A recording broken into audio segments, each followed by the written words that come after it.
চট্টগ্রামের যে বাস্তব অবস্থা সেটাকে দেখা, সেটাকে বোঝার চেষ্টা করা, এই পার্বত্য চট্টগ্রামে বসবাসকারী আদিবাসী জনগোষ্ঠী, আদিবাসী মানুষের যে সামাজিক, সাংস্কৃতিক, রাজনৈতিক, অর্থনৈতিক স্বাধীনতা এবং সার্বভৌমত্ব, মানুষ হিসেবে বেঁচে থাকার যে মানবিক মর্যাদার বিষয়টি, সেটা কোন পর্যায়ে আছে সেটা হচ্ছে সবচেয়ে বেশি জরুরি।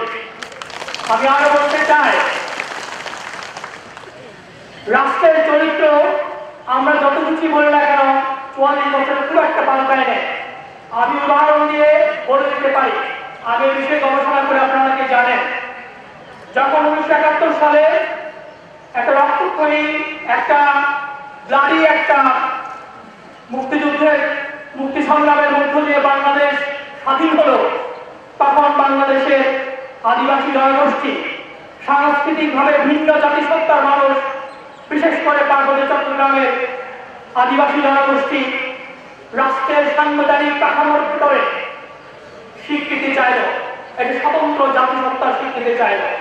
১৯৭২ সালে বাংলাদেশের প্রথম সংবিধানে ৬ নম্বর ক্লজের খতে বলা আছে যে Bengalis shall be identified as the citizens of Bangladesh.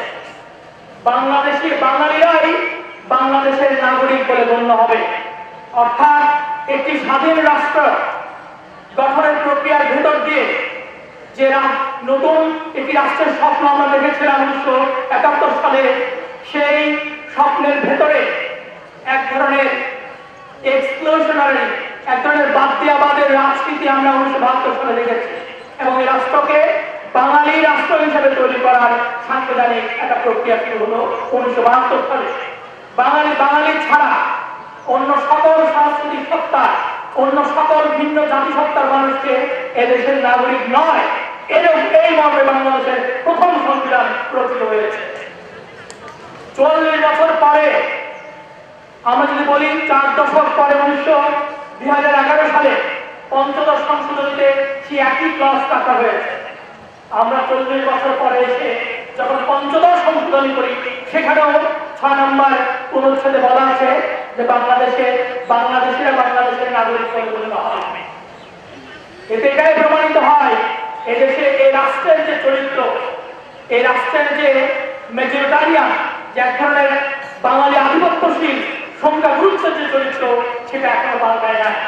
সুতরাং চুক্তি বাস্তবায়ন কত পার্সেন্ট হলো বা হলো না, তা দিয়ে পার্বত্য চট্টগ্রামের তথা বাংলাদেশের সমতল এবং পাহাড়ের আদিবাসী মানুষের সামাজিক, সাংস্কৃতিক, রাজনৈতিক, অর্থনৈতিক যে অধিকার এবং মানুষ হিসাবে সমমর্যাদায় বেঁচে থাকার রাষ্ট্রের কাঠামোর ভেতরে, সেটা এখনো আসলে প্রতিষ্ঠিত হয়নি।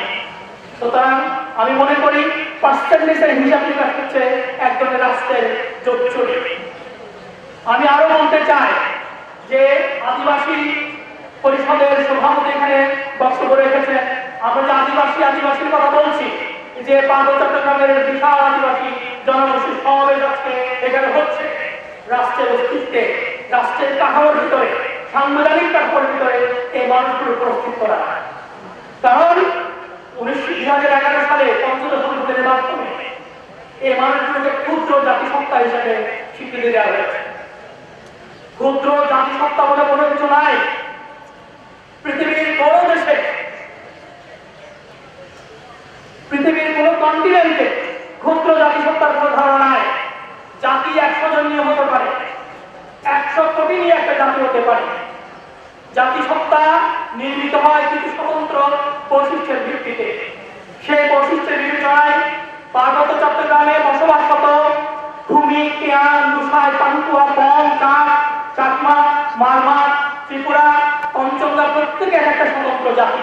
সংগ্রামের মধ্য দিয়ে পার্বত্য চট্টগ্রাম জনসংহতি সমিতি দীর্ঘ লড়াই সংগ্রামের মধ্য দিয়ে, প্রয়োজনীয় সমস্ত সংগ্রামের মধ্য দিয়ে যখন পার্বত্য অঞ্চলে বসবাসরত আদিবাসী জনগোষ্ঠীর স্বাধীনতা আন্দোলনে লিপ্ত ছিল, অধিকার আন্দোলনে লিপ্ত ছিল, তখন তাদেরকে বলা হয়েছে বিচ্ছিন্নতাবাদী।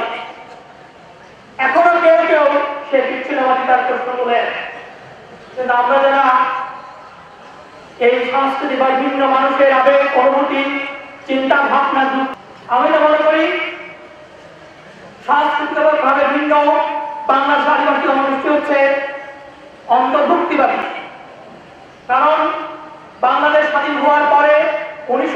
সালে এদেশের সাংস্কৃতিকভাবে ভিন্ন আদিবাসী জনগোষ্ঠী সাংবিধানিক কাঠামোর ভিতর দিয়ে রাষ্ট্রের সাথে অন্তর্ভুক্ত হতে চেয়েছে, বিচ্ছিন্ন হতে চায়নি।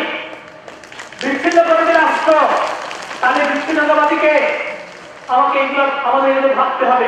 এদেশের আদিবাসী জনগোষ্ঠী সাংবিধানিক কাঠামোর ভেতরে আদিবাসী হিসেবে স্বীকৃতি দিয়ে সংবিধানের সাথে রাষ্ট্রের কাঠামোর সাথে সংযুক্ত হতে চায়, রাষ্ট্র বিচ্ছিন্ন করে দিয়েছে।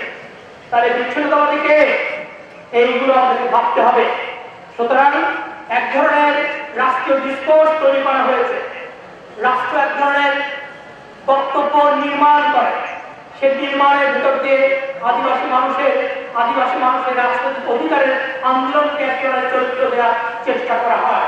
অধিকার মানুষ হিসাবে, আদিবাসী নাগরিক হিসাবে, পার্বত্য অঞ্চলের আদিবাসী জনগোষ্ঠীর মানুষ হিসাবে, সাংস্কৃতিকভাবে ভিন্ন জাতিসত্তার মানুষ হিসাবে আমার যে অধিকার, সে অধিকার আমাকে কেউ বাসায় এনে দেবে না।